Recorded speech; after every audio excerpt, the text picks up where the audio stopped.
வணக்கம். All in one zone devotion சேனலுக்கு உங்களை அன்புடன் வரவேற்கிறேன். இன்றைக்கி நம்மளுடைய சேனலில் நவராத்திரி வரலாறு, நவராத்திரியின் கதை, அதை பற்றி நம்ம முழு விவரமாக பார்க்கலாம். அதாவது நவராத்திரி உருவான கதை, நம்ம ஏன் நவராத்திரி கொண்டாடுகிறோம், அதனுடைய சிறப்பு என்ன, மற்றும் நவராத்திரியின் கதைகளை பற்றி நம்ம பார்க்கலாம். அதற்கு முன்னால் நம்மளுடைய சேனலை தான் ஃபர்ஸ்ட் டைம் பார்க்குறவங்களா இருந்தாலும் சரி, சப்ஸ்கிரைப் பண்ணாமல் பார்க்குறவங்களா இருந்தாலும் சரி, நம்ம சேனலை சப்ஸ்கிரைப் பண்ணிக்கோங்க. கூடவே அந்த பெல் பட்டனை ப்ரெஸ் பண்ணிக்கோங்க. ஆல் என்கின்ற ஆப்ஷனையும் ப்ரெஸ் பண்ணிக்கோங்க. அப்போ தான் நான் போடுற வீடியோஸ் எல்லாம் உங்களுக்கு உடனுக்குடன் நோட்டிஃபிகேஷனில் மிஸ் பண்ணாமல் தெரிய வரும்.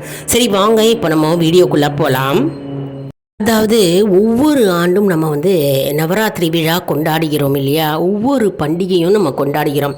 அந்த பண்டிகை கொண்டாடும் போது அதற்குரிய சிறப்பு மற்றும் கதைகள் இருக்கும். அதே போன்று நவராத்திரி நம்ம ஏன் கொண்டாடுகிறோம், அதற்கு என்ன சிறப்பு, அதற்கு என்ன காரணம் அப்படின்னு நம்ம தெரிஞ்சுக்கலாம். நவராத்திரிக்கு நம்ம கொண்டாடும்போது நமக்கு அதனுடைய வரலாறு என்ன, அதனுடைய கதை என்ன அப்படின்றத நம்ம பார்க்கலாம். அதாவது இந்த பண்டிகை எதனால் நம்ம கொண்டாடுகிறோம், எதற்காக இது சிறப்பு வாய்ந்ததாக, இந்த நவராத்திரி 9 நாளும் சிறப்புடையதாக இருக்கிறது இல்லையா? அது ஏன் சிறப்பாக இருக்கிறது அப்படின்னு நம்ம இப்போது பார்க்கலாம். அதாவது முன்னொரு காலத்தில் மகிஷன் அப்படின்ற ஒரு கொடிய அசுரன் இருந்தாராம். அந்த அசுரன் என்ன செய்தாராம், எல்லாரையும் அழித்து கொண்டே இருந்தானாம். அவன் பிரம்மதேவரை நோக்கி கடுமையான தவம் புரிந்தாராம். தவம் புரிந்து பிரம்மதேவர்கிட்ட அவர் வேண்டிக் கொண்டது என்னவென்றால், தனக்கு அழிவே இருக்கக்கூடாது, தனக்கு மரணமே இருக்கக்கூடாது என்று வேண்டிக் கொண்டாராம். அப்பொழுது பிரம்மதேவன் நேரில் காட்சி அளிக்கும்போது அவருக்கு அந்த வரத்தை கொடுக்க முடியாது என்று பிரம்மதேவர் கூறிவிட்டாராம். இதற்கு பதிலாக வேறு ஒரு வரத்தை என்னிடம் கேள் என்று பிரம்மதேவர் கூறினாராம். அதற்கு மகிஷன் என்ற அசுரன் என்ன கூறினாராம் என்றால், அதாவது பெண்ணால் தான் எனக்கு மரணம் ஏற்பட வேண்டும் மற்றும் எனக்கு மரணம் இல்லாத வாழ்வு தந்தருள வேண்டும். அப்படியே மரணம் வந்தாக்க எனக்கு பெண்ணால் தான் மரணம் ஏற்பட வேண்டும் என்று வரத்தை கேட்டாராம். மேலும் பிரம்மதேவர் என்ன செய்தாராம், அப்படியே ஆகட்டும் அப்படின்ற வரத்தை அவருக்கு அளித்து விட்டாராம். இந்த மமதையால் அசுரன் என்ன செய்தாராம், எல்லாரையும் அழித்தாராம். அதாவது உலக மக்களை எல்லாரையும் அழித்துட்டு முனிவர்களையும் தேவர்களையும் துன்புறுத்த ஆரம்பித்தாராம். அவருடைய கொடூரம் தாங்க முடியவில்லையாம். அதாவது அழிச்சாட்டியமும் அட்டுழியமும் புரிந்து கொண்டாராம். நாளுக்கு நாள் அழிச்சாட்டியம் செய்தாராம். அதனால் முனிவர்களும் தேவர்களும் மும்மூர்த்திகளை நோக்கி சென்று அவர்களிடம் வேண்டிக் கொண்டாராம். அதாவது மகிஷன் என்கின்ற அசுரன் எல்லாரையும் துன்புறுத்துகிறான், நாங்கள் நிம்மதியாக வாழ முடியவில்லை, இதற்கு ஏதாவது ஒரு வழியை கூறுங்கள் என்று மும்மூர்த்திகளிடம் சென்று வேண்டிக் கொண்டாராம்.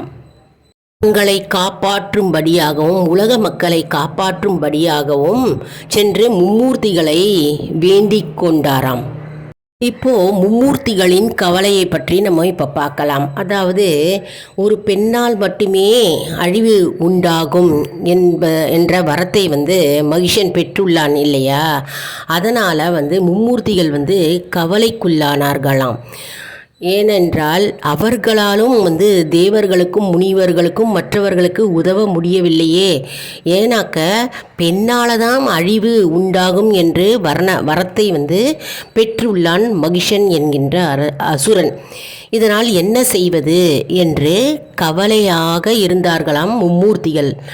பிறகு தேவர்கள் அனைவரும் அன்னை பார்வதியிடம் சென்று முறையிட்டு வேண்டிக் கொண்டார்களாம்.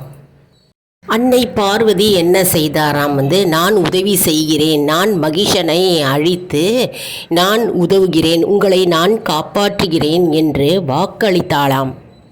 உடனே அந்த நேரத்தில் என்ன ஆச்சுன்னா, அன்னை பார்வதி உடல்லேருந்து ஒரு தனி உருவம் வெளிவந்ததாம். அந்த உருவம் தான் கௌசிகி என்பவள் ஆவாளாம். மற்றும் பார்வதி தேவி உடல் கருமை நிறமாக காட்சி அளித்ததாம். ஏனென்றால் தன்னுடைய உடலிலிருந்து ஒரு உருவம் வெளியில் வந்ததனால் கருமை நிறமாக காளியாக காட்சி அளித்தால் பார்வதி தேவியாம். அற்புதம் பாருங்க, அற்புதம்.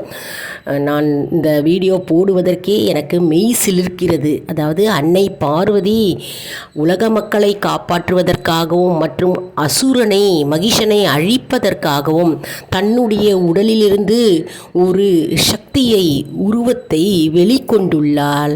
அந்த சக்தி தான் கௌமுகி என்று பெயராகும். அது மட்டும் இல்லைங்க, மும்மூர்த்திகளான பிரம்மன், சிவன் மற்றும் பெருமாள் ஆகியோர்களிடமிருந்து தனி சக்திகள் வெளிவந்ததாம். மேலும் யம தர்மராஜா மற்றும் இந்திரன் மற்றும் முருகனிடமிருந்து அனைத்து சக்திகளும் வெளிவந்து சக்திகள் அனைவரும் காட்சி அளித்தார்களாம். மூலம் காளி, மகேஸ்வரி, கௌமாரி, வைஷ்ணவி, வராகி, இந்திராணி மற்றும் சாமுண்டி ஆகிய சக்திகள் சப்த கன்னியர்களாக வெளிவந்தார்களாம். இவையே சப்த கன்னிகர்களாக நம்ம வழிபடுகிறோம். கோவிலில் பார்த்தோம்னா சப்த கன்னியர்கள் இருப்பார்கள். இந்த சப்த கன்னியர்கள் கிராமத்து கோவிலில் இருக்குங்க. பெரும்பாலான எல்லா கோவிலையும் காண முடியாது. இது கிராமத்து பழங்காலத்து கோவிலில் பார்த்தோம்னா சப்த கன்னியர்கள் இருப்பார்கள். இந்த சப்த கன்னியர்களுக்கு நம்ம விளக்கேற்றி பூக்களை வைத்து நாம் வேண்டிக் கொள்வோம். அந்த காட்சி அருமையான காட்சியாக இருக்கும். அதாவது சப்த கன்னியர்கள் அனைத்து சக்திகளும் தேவி பராசக்தி, தேவி அன்னை பார்வதியின் சக்திகளாக தோன்றிய அனைத்து சக்திகளும் உருவாகி மகிஷன் என்கின்ற அசுரனை வதம் செய்வதற்காகவே தோன்றிய சக்திகளாகும். மிகவும் அற்புதம் பாருங்க.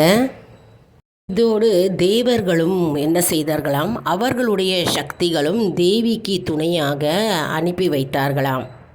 இந்த அனைத்து சக்திகளும் தேவி கௌசிக்கு துணையாக அசுரரை அழிப்பதற்காக துணை புரிவதாக கருதப்படுகிறார்கள். அதாவது மும்மூர்த்திகளின் சக்தியும் தேவர்களின் சக்தியும் இந்திரன் என்ற சக்தியும் முருகப்பெருமானிடம் இருந்த சக்தியும் அனைத்து சக்திகளும் சப்த கன்னியர்களும் சேர்ந்து தேவி கௌசுகிக்கு துணையாக இருந்து அசுரன் மகிஷனை வதம் செய்வதற்காக துணையாக நின்று அவர்கள் போர்க்களத்தில் வெல்வதற்காக கிளம்பி புறப்பட்டார்களாம்.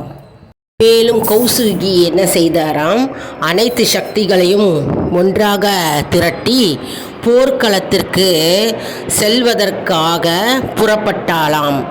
அதாவது அனைத்து சக்தியும் தோன்றி மகிஷன் என்கின்ற அசுரனை வதம் செய்து அழித்து நாட்டு மக்களையும் தேவர்களையும் முனிவர்களையும் காப்பாற்றுவதற்காக சக்திகள் அனைவரும் சேர்ந்து ஒன்றாக சேர்ந்து அழிப்பதற்காக போர்க்களத்தில் கிளம்பினார்களாம். போர்க்களத்தில் கிளம்பி அனைத்து அசுரர்களையும் அழித்து ஜெயித்து வந்தார்களா என்பதை நம்ம அடுத்து வரும் வீடியோக்களை நம்ம பார்க்கலாம். அதாவது கௌசுகி தேவி அனைத்து சக்திகளையும் ஒன்றாக சேர்த்து போர்க்களத்திற்கு ஆயுதங்களை எடுத்து அழிப்பதற்கு மகிஷன் என்கின்ற அசுரனை அழித்து வதம் செய்வதற்காக கிளம்பி கொண்டிருக்கிறாராம்.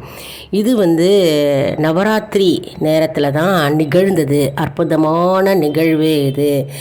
அதாவது முன்றைய காலத்தில் முன்னொரு காலத்தில் இந்த மாதிரி நிகழ்வு நிகழ்ந்திருக்கிறது. அதனால தான் நம்ம இந்த நவராத்திரி கதைகள் அப்படின்னு இப்போ நம்ம பார்த்துக்கிட்டு வரோம். அடுத்த வீடியோவில் அம்பாள் எப்படி அசுரனை அழித்தார், எப்படி வதம் செய்தார் மற்றும் அசுரனை அழித்து ஜெயம் கொண்டார் என்பதை நம்ம முழு விவரமாக அடுத்த வீடியோவில் பார்க்கலாங்க. எப்படி இருக்கிறது பாருங்க. இந்த கதை உங்களுக்கு மிகவும் பயனுள்ளதாக இருக்கும் என்று நான் நம்புகிறேன். இந்த வீடியோவுக்கு ஒரு லைக் கொடுங்க. இதை மற்றவர்களுக்கும் ஷேர் செய்யுங்கள், அவர்களும் பலனடையட்டும். மேலும் நம்ம நிறைய ஷேர் செய்யுங்க. ஷேர் செய்ய அவர்கள் பலனடைவார்கள். தெரியாத விஷயமும் அவர்களுக்கு தெரிந்துவிடும். அதன் மூலம் அவர்களுக்கு நன்மை பயக்கும். அந்த நன்மை என்னாகும், நமக்கு ஆட்டோமேட்டிக்காக தானாக நமக்கு நன்மை உண்டாகும். அதனால் நம்முடைய சேனலை மறக்காமல் சப்ஸ்கிரைப் செய்து கொள்ளுங்கள். மேலும் ஆல் இன் ஒன் ஜோன் அன்பர்களுக்கு ஒரு அன்பான வேண்டுகோள். நம்முடைய கம்யூனிட்டி போஸ்ட்டில் கேள்வி பதில் நேரம் வருங்க. இந்த கேள்விகளுக்கு பதில் தாங்க. இதன் மூலம் நம்முடைய ஆன்மீக பயணம் எப்படி இருக்கிறது என்பதை நாம் தெரிந்து கொள்ளலாம் இல்லையா? இது சப்ஸ்கிரைப் செய்தவர்களுக்கு மட்டுமே தெரிய வரும். அதனால் நம்முடைய சேனலை மறக்காமல் சப்ஸ்கிரைப் செய்து கொள்ளுங்கள். அடுத்த வீடியோவில் வேறொரு தலைப்புடன் உங்களை சந்திக்கிறேன். நன்றி, வணக்கம். மேலும் உங்கள் வீட்டில் கொலு வச்சுருக்கீங்களா? யார் வீட்டிலலாம் கொலு, நவராத்திரி கொலு வச்சுருக்கீங்க அப்படின்றத கமெண்ட் செக்ஷனில் தெரிவிங்க. நாங்களும் தெரிஞ்சுக்கிறோம். நன்றி, வணக்கம்.